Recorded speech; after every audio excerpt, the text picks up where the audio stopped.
trying to make his way through some of these pre-existing builds. Not only that, but the Storm just ticking away at his HP bar. Focus only needs to connect a single shot to bring down Shark, but he knows just how dangerous this position could really be. In fact, he's not willing to take it to risk. He'll let the Storm handle it for him, and just like that, Focus and Thomas, they are out of here and headed straight for the Major 2 Finals Battle Bus. Hey, look, I know we said this is Heat 1, but that might have just been a preview of what you can expect in next week's Grand Finals. It's going to be Focus and Thomas that secure our first spot below. And Podesai still kicking too. Good pose to be a pretty big threat with that last refresh. Shark doesn't have any materials. He's just going all out aggressive alongside Teeny, who also doesn't have material count, but Teeny finds the knock. Can they get to the body? Can they siphon the loop? Podesai immediately catapulting himself though far and away from the clutches of Shark and Teeny. Now back on even ground, but it's the build's differential that's really lending itself a huge favor here to Podesai as he takes down Shark. Now only Teeny left to try and contend with. Podesai just bringing out all new signs of life here in these final moments. He's got the high ground, a little bit of jug, and that's all it takes. Podesai and Sato have stolen this one away from Shark and Teeny and left them for that second place positioning yet again. Another second place for Shark and Teeny, and at the hands of a determined Podesai. We said it earlier in the makings here of a win for the Height team. Swizzy will do his best though to try and make something happen here. And he might just find another one if he's not careful. Both players on such low HP. And this just continues to work in the favor of Godoy. And now Swizzy. It's only a matter of time. You've got to think before they take him out. Yes, they will.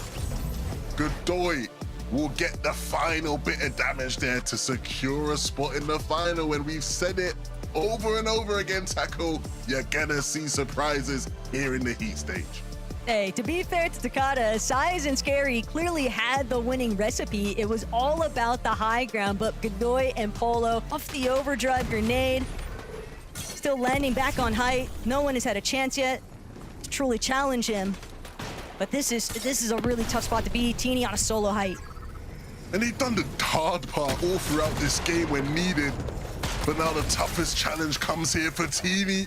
But he will rise to that challenge. He gets one and now the 1v2. If he can make this one stick, that would be a way to dispel this second place curse. It won't happen though. A third second place for Shark and Teeny, but it won't matter for Winter. They will take that win. What a win it is for them as well. In a game where they would have certainly needed it. Looking at the standings, that's exactly what they were looking for, Taco. No, you couldn't have asked for it to come at a... It's the 1v5 off just yet, and instead, another duo going to look to try and overtake on Height. Shark as a solo, can he actually bring this one out? It's the 1v1. Shark to win out the game. They've come second place way too many times. They've been in touching distance. And now the young Shark has the opportunity to show the world that they mean business this season. Boris will be way deep in the storm, and it will leave the opportunity for Shark and Teeny to win the game. 23 elimination win after their previous 18 elim second.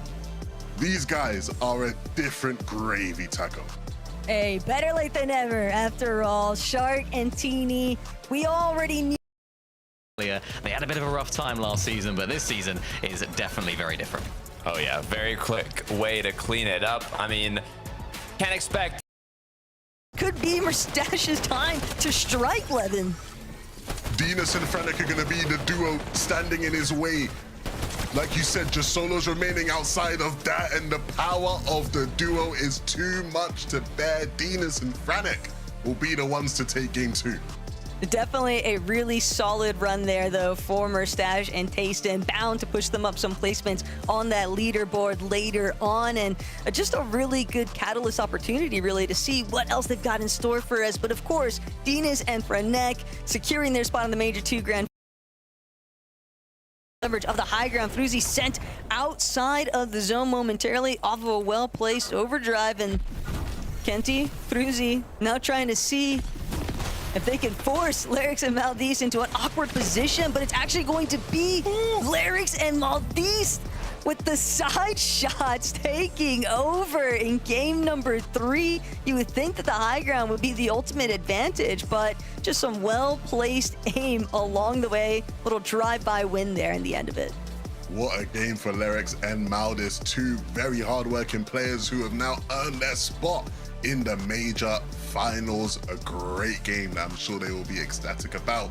We're going to send it to the desk to break it all down. Congratulations to Maldice and Larix. I think they were also in the last end game. So Surely there's to bring home. Game 3 was clearly the opening sequence of events here, but Noah Riley really strutting his stuff with 8 eliminations. Absolutely getting too fraggy with it throughout this lobby. And the bigger issue too, Levin, for the rest of the teams is just they couldn't deal with that last little elevation shift. But for Strokey and Noah Riley, they made the right call early on, playing the forfeiture, dropping to low ground.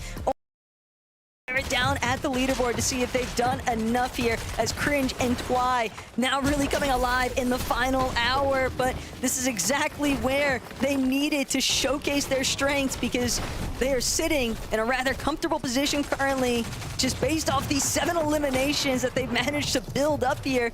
Good control, front side low, but they need to see what more they can squeeze out. It doesn't matter how you start, as long as you can finish as strong as those two. Ivan and Hizix, they've been impressive throughout the day, but they look to try and close things out in style. Frosty almost is able to get the Cypher, but not quite. Twy will go down, and that leaves Cringe with all the loot in the lobby to try and fend off. It's Fred and Marius who look to reclaim this game. How many times have we seen them on hype today, and how many times have they let it slip through their fingers? None of that matters, because they win game 5. Fredoxy and Marius get it done in the clutch. Hey, 4th time's the charm sometimes, after all, when it comes to Fredoxy and Medius. But Levin, I truly feel like we saw everyone kind of just sending it in this final lobby. Everybody was just throwing whatever they could at the wall to see whether or not something would stick, and this leaderboard is bound to get messy. So I need to hear from the